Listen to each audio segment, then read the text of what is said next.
السلام علیکم۔ امید ہے آپ سب خیریت سے ہوں گے۔ آج کا قصہ حضرت نوح علیہ السلام کی زندگی پر ہے۔ حضرت نوح علیہ السلام چوتھے نمبر پر نبی تھے اس دنیا میں آنے والے، اور سب سے لمبی عمر پانے والے نبی۔ ان سے کسی نے پوچھا کہ آپ نے اس دنیا میں سب سے لمبی عمر پائی ہے، آپ کا کیا خیال ہے اس بارے میں؟ تو حضرت نوح علیہ السلام نے فرمایا کہ مجھے ایسا محسوس ہوا کہ ایک جھونپڑی ہے جس کی دونوں طرف سے دروازے ہیں۔ میں ایک دروازے سے داخل ہوا اور دوسرے دروازے سے باہر نکل آیا۔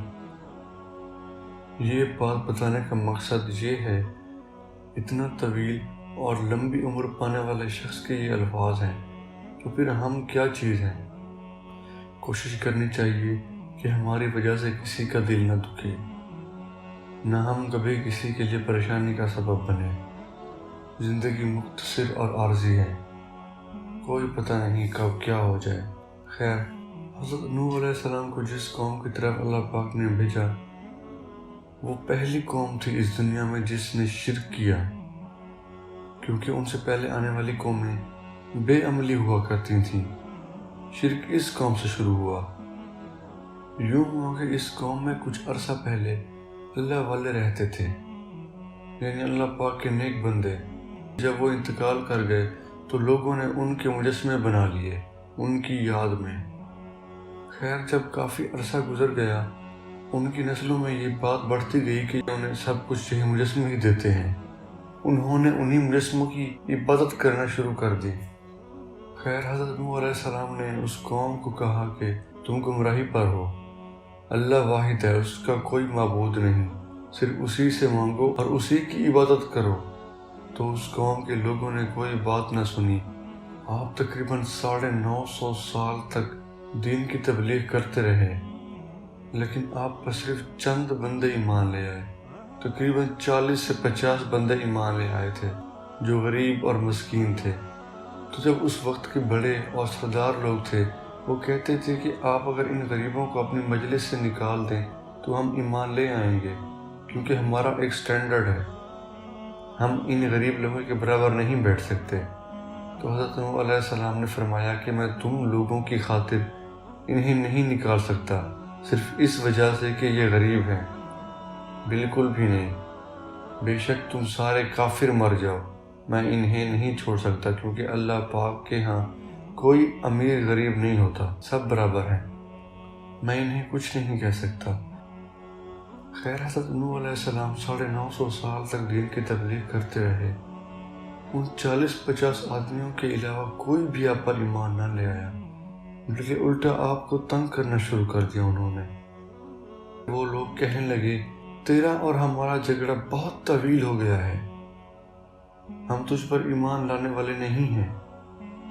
تو جس عذاب سے ہمیں ڈراتا ہے، تو وہ اللہ پاک سے کہے اور لے آ۔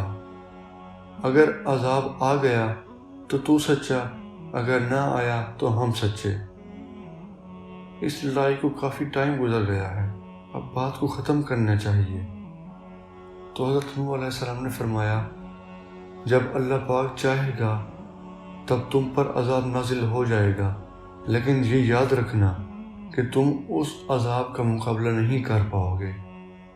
خیر، اللہ پاک کی طرف سے حکم ہوا کہ اے نوح، تو اب انہیں چھوڑ دے ان کے حال پہ، اب ان پر عذاب نازل ہو کر رہے گا، تو اب ایک کشتی تیار کر ہماری نظروں کے سامنے ہماری مرضی کے مطابق، اور اب ہم سے ان کے لیے کوئی دعا نہ کرنا، اب صرف وہی بچیں گے جو آپ کے اہل و عیال اور آپ کی قوم میں سے آپ پر ایمان لے آئیں گے۔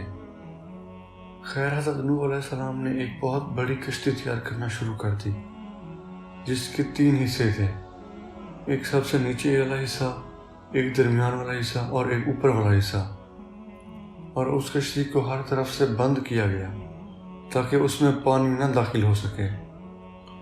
تو جب وہ لوگ آپ کو کشتی بناتا دیکھتے تو مذاق اڑانا شروع کر دیتے کہ ادھر نہ کوئی دریا ہے، نہ کوئی سمندر دور دور تک، تو یہ کشتی کس کام کی، یہ پاگل ہو گیا ہے، نعوذ باللہ۔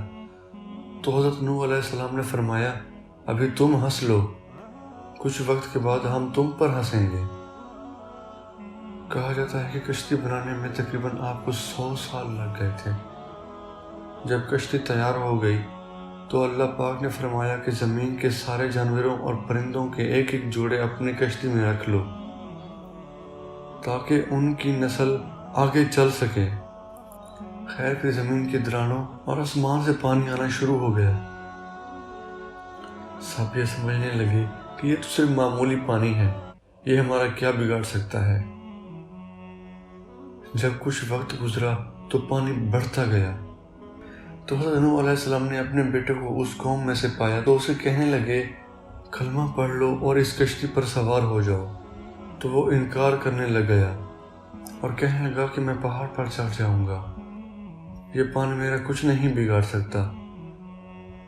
کہا جاتا ہے کہ پھر اتنا پانی بڑھ گیا کہ اس زمین پر کچھ باقی نہ رہا، سب کچھ غرق ہو گیا۔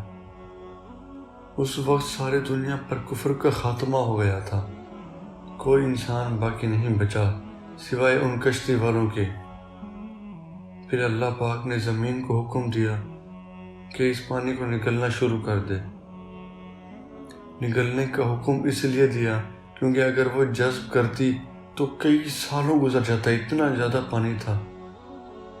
خیر جب پانی ختم ہوا تو حضرت نوح علیہ السلام کی کشتی ایک جودی نامی پہاڑی پر ٹھہر گئی۔ تو آپ نے سوال کیا، اے اللہ میرا بیٹا بھی تو غرق ہو گیا، وہ تو میرے اہل سے تھا، آپ نے تو وعدہ کیا تھا کہ میرے اہل والوں میں سے کسی کو کچھ نہیں ہوگا۔ تو اللہ پاک نے فرمایا وہ تیرے اہل میں سے نہیں تھا کیونکہ اس کا عمل ٹھیک نہیں تھا۔ مطلب ظاہر ہے جس نے کلمہ نہیں پڑھا وہ کیسے بچ سکتا تھا۔ اور اللہ پاک نے کہا کہ مجھ سے دوبارہ ایسا سوال نہ کرنا۔ تو حضرت نوح علیہ السلام نے فوراً اللہ پاک سے توبہ کی۔ اللہ پاک نے فرمایا اے نوح تو اس کشتی پر سے اتر جا، میری طرف سے تم پر اور تمہارے